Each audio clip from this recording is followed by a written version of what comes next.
ये कहानी है छोटे से प्यारे गांव चंदनपुर की। एक ऐसा गांव जहां बड़े बड़े महल नहीं थे, ना ही चमचमाती सड़कें, ना कोई बड़ी दुकानें, लेकिन यहाँ रहने वाले लोगों के दिल बहुत बड़े थे। गांव के चारों तरफ हरे खेत थे। सुबह होते ही किसान हल लेकर खेतों की ओर निकल जाते थे। कहीं गायों की घंटियां बजती थी, कहीं औरतें कुएं से पानी भरती दिखती थी और बच्चे मिट्टी में खेलते हुए जोर जोर से हंसते थे। गांव छोटा जरूर था, पर यहाँ सुकून बहुत था। थोड़ी दूर गांव के किनारे पेड़ों के बीच बनी एक छोटी सी मिट्टी की झोपड़ी थी। छत पर सूखी घास बंधी हुई, दीवारों पर मिट्टी के निशान और दरवाजे पर लटका हुआ एक पुराना पर्दा। यही झोपड़ी थी मोहन की। मोहन इस कहानी का हीरो। ना कोई बड़ा किसान, ना कोई अमीर आदमी, बस एक सीधा सादा मेहनती इंसान। सुबह का समय, घड़ी में 4 बजे। पूरा गांव अभी गहरी नींद में था, लेकिन मोहन की आंखें खुल चुकी थी।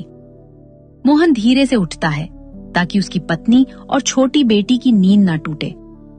वो आसमान की तरफ देखता है, जहां अभी हल्की सी लालिमा दिख रही थी।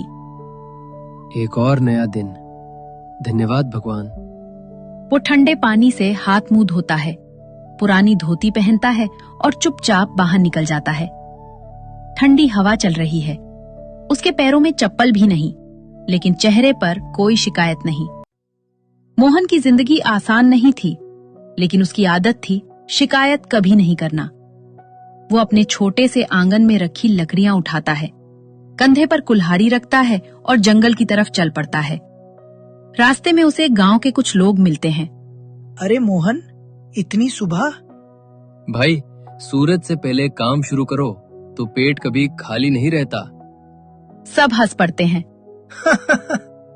मोहन गरीब जरूर था, लेकिन उसकी बातें हमेशा उम्मीद से भरी होती थी। थोड़ी देर बाद सूरज पूरी तरह निकल आता है और मोहन खेतों में काम शुरू कर देता है। मिट्टी खोदना, बीज बोना, पसीना बहाना। धूप तेज होती जाती है।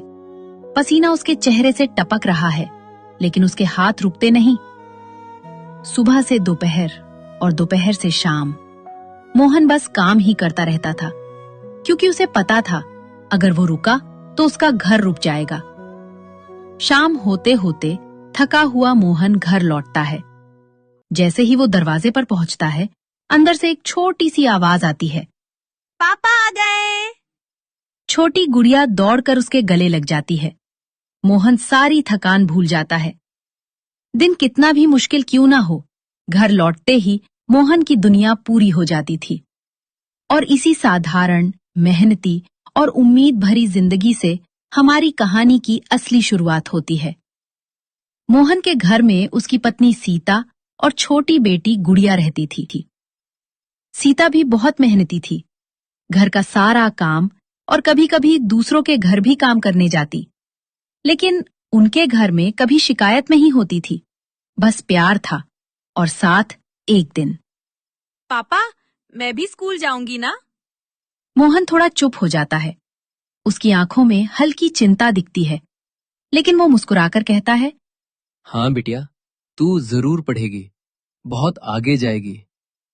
लेकिन सच्चाई ये थी, मोहन के पास इतने पैसे नहीं थे कि वो बेटी को स्कूल भेज सके। एक दिन गांव में एक अमीर आदमी आता है, ठाकुर रणवीर।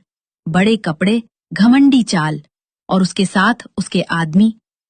अब ये जमीन मेरी होगी, यहाँ बड़ा कारखाना बनेगा। गांव वाले डर जाते हैं। मोहन आगे बढ़ता है। ठाकुर साहब, ये हमारी जमीन है, हमारे बाप दादा की मेहनत है, हम इसे नहीं छोड़ेंगे। अरे गरीब आदमी, तू क्या रोकेगा मुझे? गांव वाले डर गए, लेकिन मोहन नहीं डरा। कुछ दिनों बाद ठाकुर के लोग मोहन की फसल खराब कर देते हैं। पूरा खेत बर्बाद। सीता रोने लगती है। अब हम क्या करेंगे? मोहन थोड़ी देर चुप रहता है, फिर धीरे से कहता है, रोने से कुछ नहीं होगा, फिर से मेहनत करेंगे। मोहन दिन रात मेहनत करने लगता है। जंगल से लकड़ी, बाजार में बेचना, खेत फिर से तैयार करना। गुड़िया भी मदद करती है। पापा, मैं भी मदद करूंगी। मोहन मुस्कुराता है। एक दिन शहर से एक अधिकारी गांव आता है। वो देखता है कि मोहन सबसे मेहनती है। अधिकारी मुस्कुराते हुए बोला, ये खेत किसका है? सर, ये मोहन का है। गरीब है, लेकिन बहुत मेहनती है। अधिकारी मोहन के पास जाता है। मोहन थोड़ा घबराया हुआ। नमस्ते सर, तुमने ये सब खुद किया है? जी, दिन रात मेहनत की है। अधिकारी की आंखों में सम्मान दिखता है। सरकार की एक योजना है, हम ऐसे मेहनती किसानों की मदद करते हैं। पूरा गांव सुन रहा होता है। सभी चौंक जाते हैं। मोहन, तुम्हें अच्छे बीज, खाद और कुछ आर्थिक मदद दी जाएगी। मोहन की आंखों में आंसू आ जाते हैं। सर, आपने तो मेरी जिंदगी बदल दी। गांव वाले आपस में बात करने लगते हैं। देखा, मेहनत कभी बेकार नहीं जाती। कुछ महीने बीत जाते हैं। बारिश भी समय पर होती है। सूरज की रोशनी भी सही मिलती है। मोहन दिन रात खेत में लगा रहता है। कभी सुबह, कभी दोपहर, कभी रात को भी पौधों को देखता। धीरे धीरे खेत हरा भरा होने लगता है। फिर एक दिन पूरा खेत सुनहरे रंग से भर जाता है। लहलहाती फसल, हवा में झूमते पौधे, जैसे सोना उगाया हो। गांव वाले देखने आते हैं। सबकी आंखें खुली की खुली रह जाती हैं। अरे, ये तो पूरे गांव में सबसे अच्छी फसल है। मेहनत ही असली ताकत है। मोहन की पत्नी की आंखों में गर्व होता है। मोहन आसमान की ओर देखता है। धीरे से कहता है, भगवान, धन्यवाद। लेकिन ये सब मेहनत का फल है। पूरा गांव तालियां बजाता है। सुबह का समय। गांव के रास्ते पर धूल उड़ती हुई। दूर से गाड़ियों की आवाज आती है। नाव वाले समझ जाते हैं, ठाकुर फिर आ गया है। ठाकुर इस बार और ज्यादा गुस्से में होता है। उसके साथ कई आदमी होते हैं, हाथों में लाठी, आंखों में घमंड। आज आखिरी बार कह रहा हूं, ये जमीन मुझे दे दो, वरना जबरदस्ती ले लूंगा। गांव में डर का माहौल बन जाता है। कुछ लोग पीछे हटने लगते हैं। लेकिन तभी मोहन आगे बढ़ता है, धीरे धीरे, बिना डरे। ये जमीन हमारी है, हमारी मेहनत की है। इसे हम किसी कीमत पर नहीं देंगे। ठाकुर हंसता है, जोर से। तू अकेला क्या करेगा मोहन? मेरे सामने खड़ा होगा। मोहन पीछे मुड़कर देखता है। पहले एक किसान आगे आता है, फिर दूसरा, फिर तीसरा। धीरे धीरे पूरा गांव मोहन के साथ खड़ा हो जाता है। आज हम सब साथ हैं मोहन के। अब कोई हमारी जमीन नहीं छीनेगा। ठाकुर के आदमी थोड़ा घबरा जाते हैं। उन्हें समझ आ जाता है कि इस बार मामला अलग है। तभी दूर से जीप की आवाज आती है। सबकी नजर उस तरफ जाती है। सरकारी अधिकारी आ रहा होता है।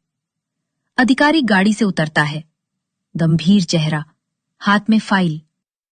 ये क्या हो रहा है यहाँ? मोहन आगे बढ़कर सब बताता है। कैसे ठाकुर जबरदस्ती जमीन लेना चाहता है, कैसे गांव वालों को डराया गया। अधिकारी कागज चेक करता है, फिर ठाकुर की तरफ देखता है। ये जमीन कानूनी रूप से इन किसानों की है, आप इसे नहीं ले सकते। ठाकुर गुस्से में चिल्लाता है। तुम जानते नहीं मैं कौन हूं? अधिकारी शांत लेकिन सख्त आवाज में, कानून सबके लिए बराबर होता है, चाहे कोई भी हो। गांव वाले खुश होने लगते हैं, एक दूसरे को देखते हैं। उनके चेहरे पर डर की जगह हिम्मत आ जाती है। अधिकारी पुलिस को इशारा करता है।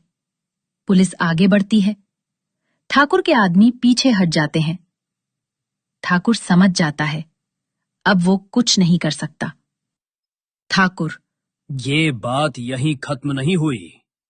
लेकिन इस बार उसकी आवाज में पहले जैसा डर नहीं होता। वो हार चुका होता है। ठाकुर वापस मुड़ता है, गुस्से में, लेकिन कमजोर, और अपने आदमियों के साथ वहां से चला जाता है। गांव में सन्नाटा टूटता है। फिर धीरे धीरे खुशियां फैल जाती हैं। गुड़िया खुश होकर बोलती है। हम जीत गए। मोहन आसमान की तरफ देखता है। उसकी आंखों में चमक होती है। जब हम साथ होते हैं तो कोई हमें हरा नहीं सकता। सुबह का समय। गांव में हल्की धूप फैल रही होती है। पक्षियों की आवाज, बच्चों की हंसी। मोहन अपने घर के बाहर खड़ा होता है, हाथ में एक छोटा सा बैग। उस बैग को वो प्यार से साफ करता है। गुड़िया अंदर से दौड़ते हुए आती है। नई नई ड्रेस, बालों में रिबन, चेहरे पर मासूम मुस्कान। पापा, ये मेरा स्कूल बैग है। हाँ बिटिया, आज से तू स्कूल जाएगी। गुड़िया खुशी से कूदने लगती है। मैं भी पढ़ूंगी। तू वो सब करेगी जो मैं नहीं कर पाया। गांव के लोग ये सब देखते हैं। देखो, मोहन अपनी बेटी को पढ़ा रहा है। सच में, अब गांव बदल रहा है। मोहन गुड़िया का हाथ पकड़कर स्कूल की ओर चलता है। गुड़िया रास्ते भर सवाल पूछती है। पापा, स्कूल में क्या होता है? मैं दोस्त बनाऊंगी ना? बहुत सारे दोस्त बनेंगे। स्कूल के गेट पर गुड़िया थोड़ी घबराती है। मोहन झुककर उसके सिर पर हाथ रखता है डर मत, तू बहुत बहादुर है। और धीरे धीरे स्कूल के अंदर चली जाती समय कभी रुकता नहीं और मेहनत कभी बेकार नहीं जाती। गुड़िया रात में पढ़ाई करती है, मोहन खेत में मेहनत करता है। गुड़िया स्कूल में टीचर से सवाल पूछती है, बारिश में भी स्कूल जाती है। कभी थक जाती है लेकिन हार नहीं मानती। एक दिन गुड़िया परीक्षा देती है। घबराहट, उम्मीद, मेहनत, फिर रिजल्ट का दिन। गुड़िया दौड़ते हुए घर आती है। पापा, मैं पास हो गई। मोहन खुशी से उसे गले लगा लेता है। कुछ साल और बीतते हैं। वही छोटी सी गुड़िया अब बड़ी हो चुकी थी। उसकी मेहनत, उसका सपना, सब उसे एक नई पहचान देने वाले थे। कड़ी मेहनत, संघर्ष और आखिरकार गुड़िया अब एक सरकारी अधिकारी बन चुकी होती है। एक दिन गांव में हलचल मच जाती है। बड़ी बड़ी मशीनें आती हैं, सरकारी गाड़ियां आती हैं। लोग हैरान हो जाते हैं। गांव वाले बोलते हैं, ये सब क्या हो रहा है? लगता है सड़क बनने वाली है। एक अधिकारी गाड़ी से उतरता है। सब लोग ध्यान से देखते हैं। धीरे धीरे नजर उस अधिकारी के चेहरे पर आता है। वो गुड़िया होती है। गांव वाले हैरान। अरे, ये तो मोहन की बेटी है। गुड़िया आत्मविश्वास से आगे बढ़ती है। अब वो पहले जैसी छोटी बच्ची नहीं, बल्कि एक मजबूत, समझदार अधिकारी होती है। इस गांव में नई सड़क बनेगी और एक बड़ा स्कूल भी। लोग खुश हो जाते हैं, तालियां बजने लगती हैं। मैं उसी मोहन की बेटी हूं, जिसने मुझे पढ़ाया, आगे बढ़ाया। आज मेरी मेहनत सफल हो गई।